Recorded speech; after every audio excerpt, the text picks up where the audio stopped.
Բարև ձեզ, ես Հասմիկն եմ։ Այսօր ունենալու ենք շատ հետաքրքիր հարցում կնոջ դիրքի մասին, թե ընտանիքում եւ թե հասարակության մեջ։ Գնացինք։ Նորմալ է, երբ հարաբերությունների մեջ առաջին քայլը անում է աղջիկը եւ ոչ թե տղան։ Չէ, այդքան է նորմալ չի։ Կարծում եմ նորմալ չի դեռևս։ Նորմալ չի։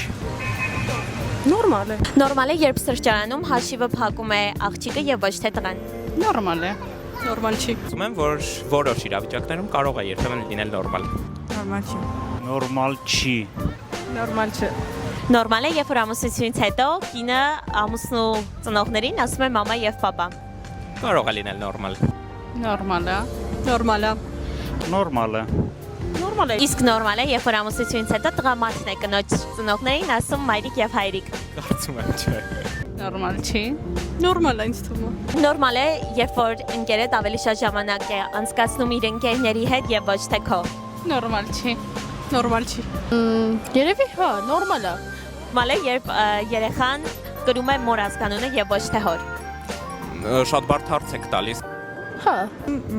Նորմալ չի։ Նորմալ չի։ Չէ, նորմալ չի։ Նորմալ է, երբ կինը ունի ավելի շատ աշխատավարձ, քան տղամարդը։ Ամբողջությամբ։ Նորմալ է։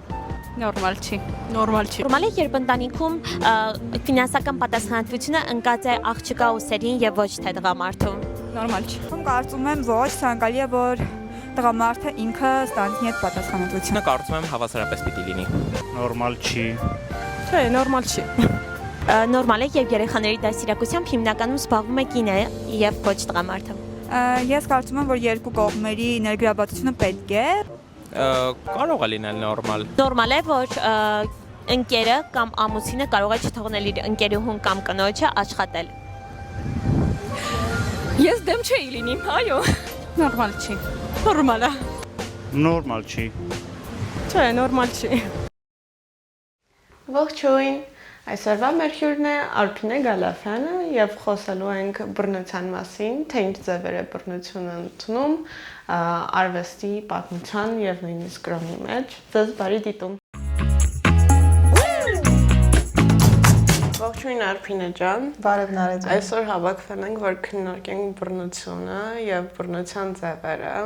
Ու առաջին հարցը, որ ուզում եմ տալ քեզ, արդյոք բռնությունը միայն ֆիզիկական է, թե ուրիշ ձևեր էլ է ընդունում։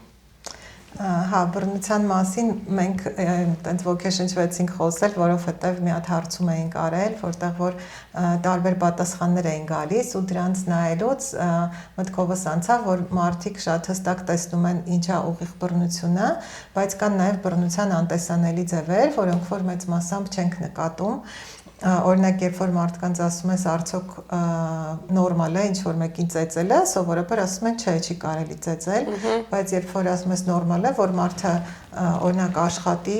օրական 10 ժամ տանը աշխատի, ոչ թե դրսում ու դրա համար չվճարվի, դա համարվում է նորմալ։ Օրինակ մեր հարցման մեջ էլ կար, որ երեխաները, եթե ունեն հոր ազգանունը, դա նորմալ է, եթե մոր ազգանունը նորմալ չի, կամ կինը իր ամուսնու ծնողներին, երբ որ ասում է մայրիկ, հայրիկ, դա նորմալ է, հակառակը նորմալ չի։ Այդ ամեն ինչը մշակույթի միջոցով փոխանցվում է դարեր շարունակ ու նաև օրենքների տարբեր կառուցվածքային տարրերի միջոցով ամրապնդվում է, որ երբ որ արդեն տեղի ունեցավ, բանը հասավ ուղղակի բռնության, բոլորի համար դա լինի նորմալ։ Կանանց շահագործումը տանը այդ նկատի ունեք։ Հա, օրինակ դա։ Երևի այսօր կարող ենք խոսել մի հատ տեսության մասին, որը կոչվում է մշակութային բռնության տեսություն, ու նորվեգացի մարդ կար, խաղաղության ակտիվիստ, որը որ գրել էր այդ հոդվածը մշակութային բռնության մասին, ու մի քանի տարի առաջ, երբ որ հանդիպեցի այդ նյութին, շատ օգտակար եղավ հասկանալու համար ինչ է բռնությունը, որն է տեսանելի ու որն է անտեսանելի ու ոնց են իրանք փոխազդում իրար հետ։ Այսինքն մշակութային բռնություն ասելով նկատի ունեք պատմություն, արվեստ, այդ ամեն ինչ իրար հետ փոխկապակցված է, թե չէ։ Հա, այդ ամենը, որտեվ երբ որ տեղի ունենում ուղիղ բռնություն, շատ դեպքերում դա արդարացվում է, չէ՞, ոնց է լինում, որ դա արդարացվում է։ Օրինակ, ինչպես է դառնում, որ երեխաներին հայրական ապտակ տալը համարվում է ընդունելի, չէ՞, կամ ինչի է, որ հենց թեկուզ կանանց տանը անվճար աշխատելը համարվում է նորմալ, կամ կինը իր ամուսնու ծնողներին, երբ որ ասում է մայրիկ, հայրիկ, դա նորմալ է, հակառակը նորմալ չի։ Այդ ամեն ինչը մշակույթի միջոցով փոխանցվում է դարեր շարունակ ու նաև օրենքների, տարբեր կառուցվածքային տարրերի միջոցով ամրապնդվում է, որ երբ որ արդեն տեղի ունեցավ, բանը հասավ ուղղակի բռնության, բոլորի համար դա լինի նորմալ։ Բայց օրինակ ոնց կարող ենք այդ հարցերին լուծում տալ, օրինակ կանայք տունը աշխատում են, ոնց նշեցիք 10 ժամ, օրինակ, ու չեն վարձատրվում, բայց օրինակ ամուսինները ասում են մենք ձեզ վարձատրում ենք նրանով, որ ընտանիք ենք պահում, ձեզ ձեր կարիքները հոգում ենք, ոնց կարանք այդ աշխատանքը վճարովի դարձնենք։ Մի հատ տենց մակի բան կար, հետազոտություն կար, որ աշխարհի համախառն ներքին արդյունքի 70%-ը ստեղծում են կանայք անվճար աշխատանքի շնորհիվ, ու եթե այդ աշխատանքի համար վճարվեր, աշխարհի փողը չէր հերիքի։ Այդպիսի հենց թվային տվյալներ կան։ Եթե այս տեսության դիտանկյունից նայենք, ինքը համարում է, որ բռնությունը այն է, երբ որ 4 տիպի պահանջմունքներ կան, հիմնական պահանջմունքներ մարդու ու դրանք սահմանափակվում են, հնարավոր է չսահմանափակել, բայց սահմանափակվում են ու առաջինը դրանք մարդու գոյության պահանջմունքներն են, որ զուտ մարդը կենդանի լինի, երկրորդը բարեկեցության պահանջմունքներն են, որ ասենք մարդը սնունդ ունենա, հագուստ, ապրելու տեղ, հանգստանալու, հետաքրքիր աշխատելու ժամանակ, մյուսը ինքնության պահանջմունքներն են, որ ինքը լինի այն ինչ որ կա, իր ազգի, կրոնի, սեռի եւ այլն, ու վերջինը ազատության պահանջմունքներն են, որ մարդը ինքը որոշի ինչ է ուզում անել իր կյանքում։ Էլի եթե ուղղակի ու անուղղակի բռնություններին անդրադառնանք, օրինակ շատ հեշտ է տեսանելի, երբ որ մարդուն օրինակ սպանում են, այդ համարվում է իր գոյությունից զրկելու պահանջմունքի խախտում, չէ՞, բայց երբ որ օրինակ իրան աղքատության մեջ են պահում այն աստիճանի, որ ինքը չի կարողանում այլևս գոյատևել, այդքան էլ հեշտ չեն տեսնում, որ բայց ով է պահում։ Ինչ նկատի ունեք, ասելով աղքատության մեջ են պահում։ Կարող է հնարավորություն չստեղծվի ընդհանրապես, որ ինքը կարողանա աշխատել, օրինակ պատկերացնենք մի հատ կին, կառավարության կողմից բռնություն։ Հա, ավելի շատ պետական ստրուկտուրայի կողմից, օրինակի համար, եթե ընդունենք կին, ով ունի մի քանի երեխա, գուցե ապրում է մենակ, ոչ ինչ որ տղամարդու հետ, ու ինքը հնարավորություն չունի վճարովի աշխատանք անելու, որովհետև պետք է իր երեխաների հոգսերը հոգա ու պետությունը իրան գուցե վճարում է ինչ-որ շատ քիչ գումար, բայց այդ գումարը հերիք չի կարիքները հոգալու համար ու հնարավոր է ինքը չունենա նաև տուն, որովհետև կանայք սեփականության շատ քիչ տոկոսներ տնօրինում, համաշխարհային առումով դա 10%-ից էլ պակասն է, Հայաստանում չգիտեմ ինչքան ու եթե այդ մարդը հիվանդություններ ունենա, աղքատության եզրին համարվի բան, իրան կարող է ասեն, որ դու ես մեղավոր, ինչի ես այսքան երեխա ունեցել, ինչի լավ կրթություն չունես, որ լավ աշխատանք ունենաս, բայց դա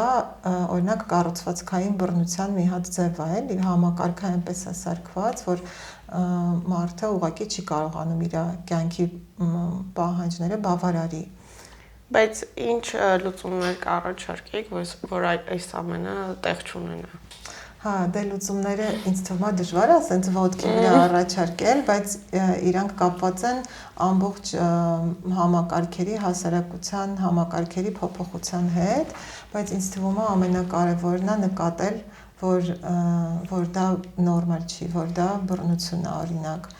Ու հետո կարող է գալ արդեն փոփոխությունը, որ մարդիկ միասին մտածեն, թե ոնց կարելի է դա փոխել։ Ինչ թվում է արդեն այս նոր հասարակությունում տենց բաները սկսել են նորմալ չհամարվել։ Օրինակ ես շատ եմ նկատել, որ շատ լիքը ինֆլուենսերներ, բլոգերներ արդեն ասում են գնացեք կրթություն ստացեք, կինը պետք է ֆինանսապես անկախ լինի։ Ու Աստված ասեց, այս երկիրը քոնն է, գնա վայելի եւ այլն, ու շատերը դա մեկնաբանում են այնպես, որ մենք կարող ենք բնության հետ մարդիկ կարող են անել ինչ ուզեն, իրենք կարող են սպանել կենդանիներին, իրենք կարող են թունավորել օրինակ գետերն ու լճերը, որտեղ իրանք տերն են, իրանք ավելի բարձր են, քան բնությունը։ Հա, իրականում ես էլ այս վերջը շատ եմ մտածում հենց Ադամի եւ Եվայի կոնցեպտի մասին, քանի որ Եվան ասոցացված է սատանայի հետ, դրա համար շատ լիք հազարամյակներ կանայք դիտարկվել են որպես ինչ-որ կեղտոտ բաներ, որ միշտ ինչ-որ վատն են ուզում բոլորին անել ու իրանց փորձել են միշտ իզոլացնել հասարակությունից ու իմ համար այդ նույնպես ինչ-որ մշակութային կրոնական բռնությունը։ Ճիշտ է, հենց թեկուզ որ նայում ենք վհուկների որսը, որ եղել է, չէ, միջնադարում, էլի կանայք, ովքեր որ ասենք բուժական ինչ-որ պրակտիկաներ են արել կամ չգիտեմ, գուցե հենց քրիստոնեական կրոնի դավանորդներ չեն եղել, իրանց դրել վառել են որպես սատանաներ, էլի այդ նույն բանից ելնելով։ Դե նույնը ներկայացում է օրինակ հենց Ժաննա Դարկի պատմության մեջ, որ ինքը մի քիչ խելացի է եղել ու իրան մեկը սկզբում ասել են ինքը հրեշտակ է, բայց հենց որ իրանց ուզածին չեն հասել, ասել են չէ, հրեշա պետք է վառենք։ Հա, ճիշտ է։ Անեկդոտները, իրանք էլի շատ հետաքրքիր մշակութային բռնություն տարածող բաներ են, որոնք մենք հաճախ չենք նկատում, բայց եթե մի պահ վերհիշենք, թե ինչքան անեկդոտներ կան բռնության ու բռնաբարության մասին մանավանդ, որտեղ որ բռնաբարությունները ծիծաղի առարկա են դարձվում, ասենք պատմում են կանանց մասին, ով որ երջանիկ դեմքով գալիս է ասում է ինձ այսօր բռնաբարել են, վաղն եմ գնալու որ բռնաբարեն, օրինակ տենց բաներ, նման անեկդոտները էլի իրանք նվազեցնում են կամ արժեզրկում այդ բռնությունը ոնց որ սովորական կամ ոչ բռնի բան են ներկայացնում ու թույլ են տալիս որ դա հետո արդարացվի էլի, այսինքն եթե հետո ինչ որ մի կնոջ բռնաբարում են իրականում ուրիշները արդեն չեմ ասում մենակ այդ անեկդոտների ազդեցության տակ, բայց նաև դրա ասում են այ բայց կարող է ինքն ուզել, բայց կարող է ինքը նենց հակնված եղել, որ հրավիրել է եւ այլն։ Ես նոր տատիկիս հետ էի խոսում այդ թեմայով, շատ սխալ բան ինքը ասաց։ Ես ասացի, օրինակ, եթե աղջկան բռնաբարել են ու ինքը ուզում է այդ երեխայից ազատվի, քանի որ չի ուզում ինչ-որ մանյակից, կոպիտ ասած երեխա ունենալ, տատիս ասաց, բայց կարող է այդ բռնաբարողը մանյակ չէր, ինչի հետ ես լրիվ համաձայն չէի, ոնց կարա նորմալ մարդը բռնաբարի, չնայած որ հիմա մտածում եմ, այս մշակույթի մեջ կարա այդ նորմալիզացված լինի։ Հա, ինձ էլ է թվում նորմալացնելու մեջ է հարցը, որովհետև ինչի օրինակ կանայք տղամարդկանց չեն բռնաբարում, չէ՞, օրինակ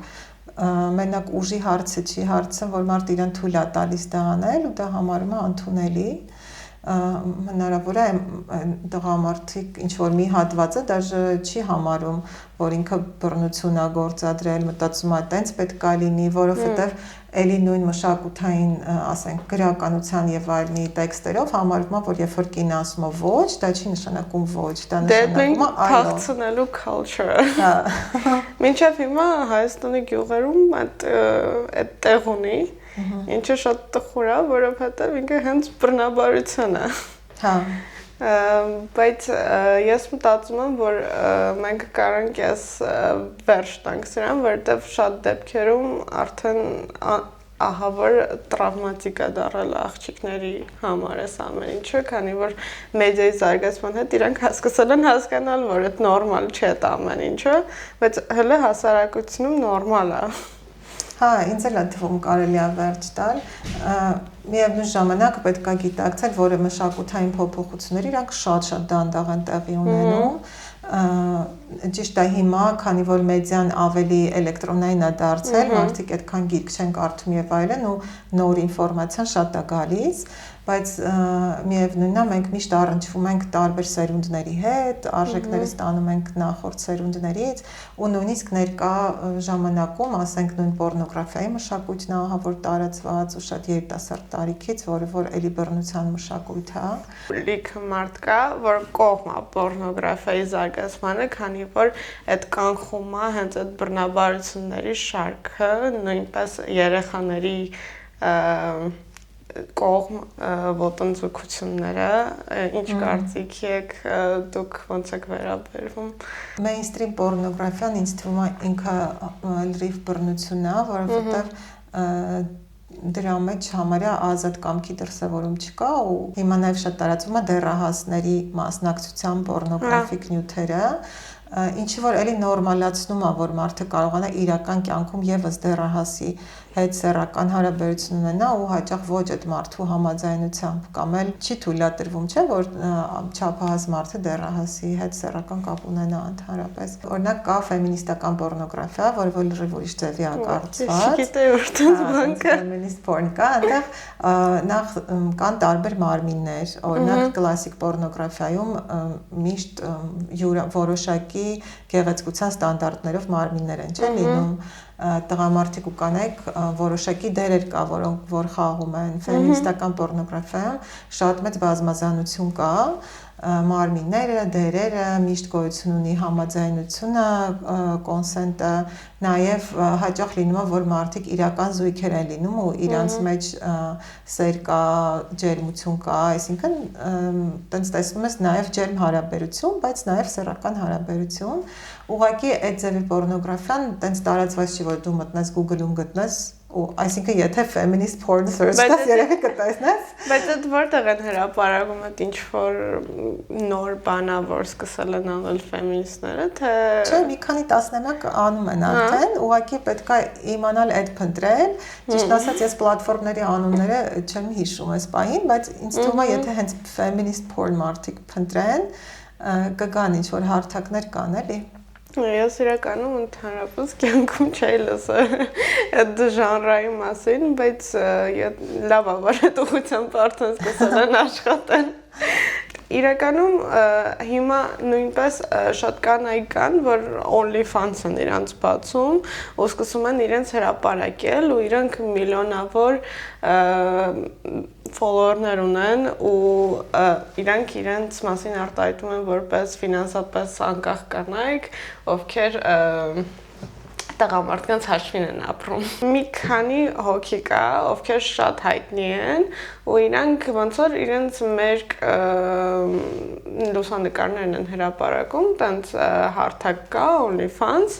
ու դրա հաշվին գումար են վաստակում, այդ subscription-ով աշխատում, ոնց որ մարդկանց վրա բաժանորդագրվում են $2 են տալի ամսական, որ իրենց մերկ նկարները տնեն ու էդի տենց ավելի meme culture դառը, տենց խնդալու culture ու այդ ինֆլուենսերները հիմա բարեխոսում են իրենց OnlyFans-ում լինելը, ասելով, որ էդի շատ ֆեմինիստական մոտեցում է, որ իրանք շատ գումար ունեն եւ տղամարդիկ իրենց գումար են վճարում ու իրանք դրա համար ոչ մի բան չեն անում։ Իրա երևի դրական բանը այն է, որ այդ գումարը վերցնում են ուղիղ այդ կանայք, այլ ոչ ինչ որ միջնորդներ կամ կորպորացիաներ, գուցե դա է, բայց իր տակ ամեն դեպքում այնա, որ կինը պետքա հաջողանա տղամարդուն ու հավանաբար իրանց ֆիզիկական տեսքի դիտանկյունից իրանք էլի պետքա լինեն ժամանակակից գեղեցկության ստանդարտների մեջ, գուցե հաճախ ինչ որ բաներ, տարբեր վիրահատություններ արած իրանց տարբեր մասերում ու էլի կնոջ սեռականացումն է էլի գնում, որ դու պետքա լինես սեռական հաճույքի օբյեկտ տղամարդու համար։ Հա ինձ այդ էր ներկայացնում, որ իրանք իրանց identify են անում որպես ֆեմինիստներ, բայց նաև իրանք զբաղվում են այդ դրանով, որ իրանց մարմինն են սեքսուալիզացնում եւ փորձում ծախել, կոպիտ ասած բայց լիքը նաև հակառակորդներ կան այդ culture-ին ու իրանք նման ասում են չէ, տենց բան չկա, դու սխալ ես անում, բայց իրանք իրենց արդեն միլիոնավոր աուդիտորիաներում ասում են, որ իրանք ֆեմինիստ են եւ շատ ճիշտ է OnlyFans անելը։ Հա, ֆեմինիզմի մի քանի տարբերակներ կան իհարկե, բայց օրինակ կոնկրետ ինձ հոգեհարազատ է ֆեմինիզմի այն տարբերակը, որը որ չի ջատագովում ինչ որ կանանց հարստանալը կամ իշխանության գալը ու դա որակում որպես ֆեմինիզմ, էլի, որտեվ հայրիշխանական համակարգում ոնց այն ասում, այդ ֆեմի ֆեմոկրատներ։ Հա, ֆեմոկրատ։ Հա, որտեվ ասենք ընդհանուր հայրիշխանական համակարգում դժվարությամբ, շատ ավելի մեծ դժվարությամբ, բայց կանայք կարող են որոշակի իշխանության դիրքերի գալ, լինի դա քաղաքական իշխանության, լինի դա ֆինանսական հարստության, տարբեր ձևերով պաշտոններ եւ այլն, ու իրանք կլինեն մի քանիսում, որ կարելի է մատով ցույց տալ, ասել, տես ինքը հասել է, դու էլ կարաս հասնես, ես հասել եմ, դու էլ կարող ես հասնել, բայց դա չի արտահայտում իրականությունը, որովհետեւ կանանց ճնշող մեծամասնությունը որևէ հնարավորություն չունի այդտեղ հասնելու ու ի վերջո ինչ են անում այդ մարդիկ մյուս կանանց իրավիճակը բարելավելու համար, չէ՞։ Այսինքն եթե դու դառնում ես, ասենք բարձրաստիճան զինվորական ու էլի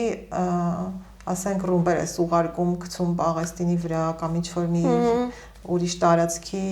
մարդկանց է սպանում, ինչ տարբերություն հիմա դու ասենք ինչ սեռ ես պատկանում, դու անում ես նույն գործը, ինչ որ այդ համակարգի ճնշողներն են անում, կամ նույն ինչ որ կորպորացիայի ղեկավար դարձել, ասենք Coca-Cola-ի տնօրենը կին դարձավ, օրինակ, ինչ տարբերություն, ինքը մեկը Coca-Cola-ն ամենամեծ աղտոտողն է։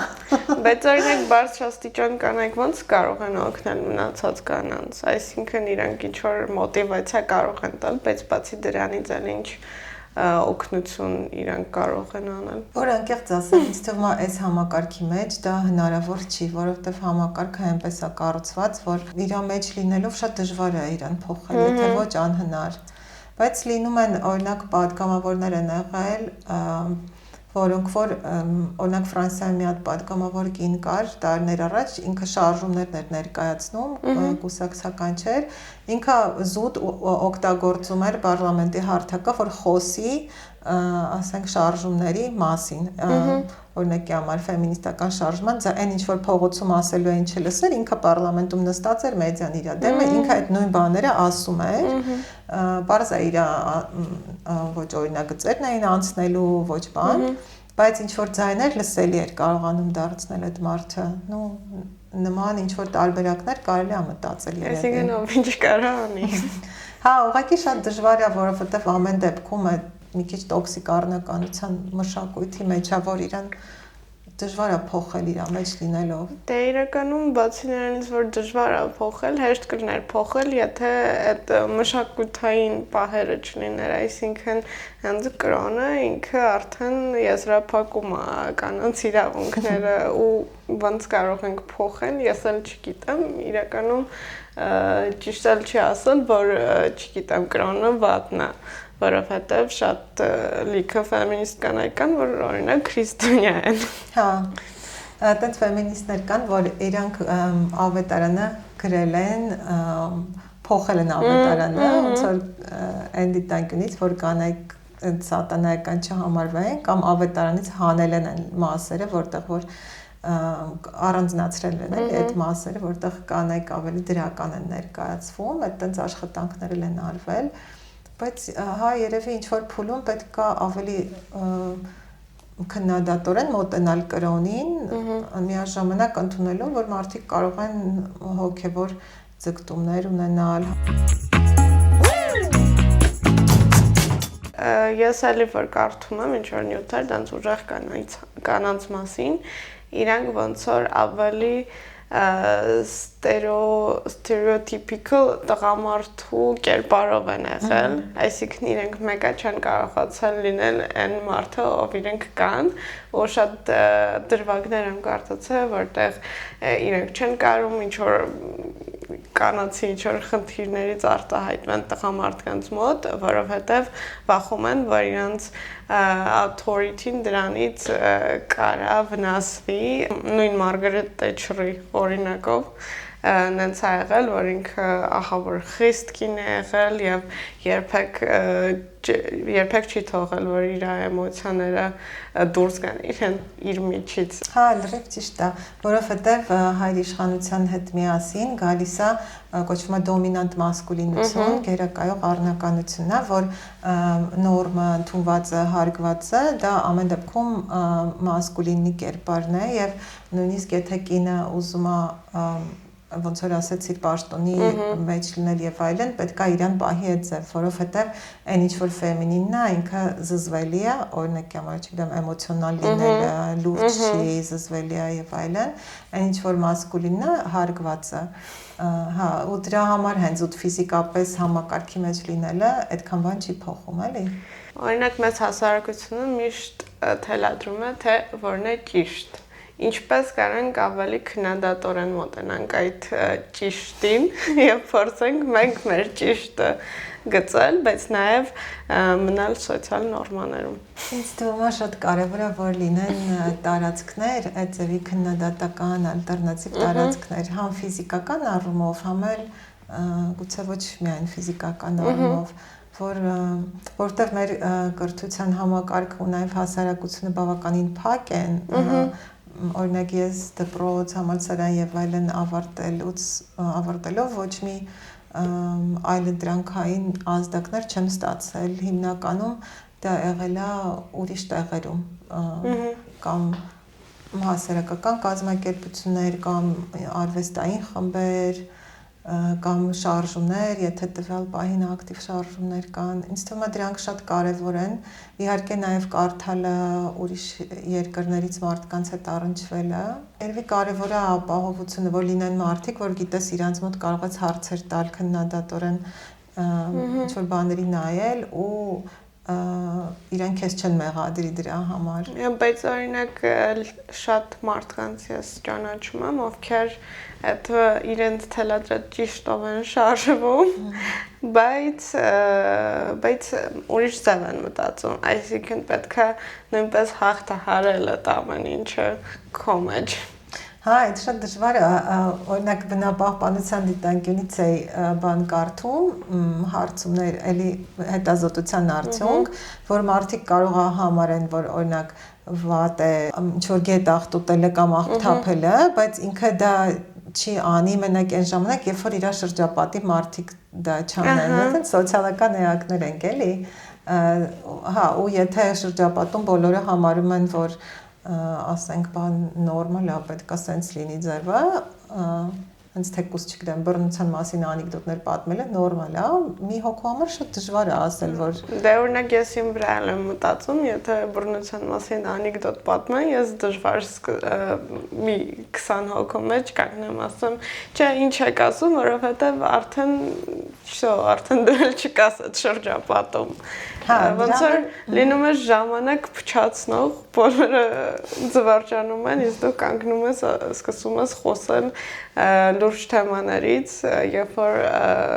մարդիկ զուտ փորձում էին կատակ անել։ Հա, այդ ձևի դեպքերում, եթե մենակ չես, օրինակ մի քանի հոգով եք, արդեն 1-2-3-րդ անգամ էլ ոչ ոք չի պատմելու այդ ձևի անեկդոտ, որտեղ կզգան, որ չի ողջունվում դա։ Այսինքն, որպեսզի ստեղծենք արդար հասարակություն, մենք պետք է ճիշտ ժամանակ կանգնենք եւ արտահայտվենք։ Հարցումա կանգնենք արտահայտվենք ու համել գտնենք իրար, գտնենք այն մարդկանց, ովքեր մեր նման են մտածում ու ուզում են ինչ-որ մի բան անել։ Այդ ամենադժվարն է։ Հա, այդ դժվար է, բայց ժամանակ առ ժամանակ թեկուզ այդ ձևի պերիոդներ են լինում, երբ որ մարդիկ ավելի ակտիվ են, երբ որ ավելի շատ են խոսում, ավելի շատ են պատրաստ պայքարել,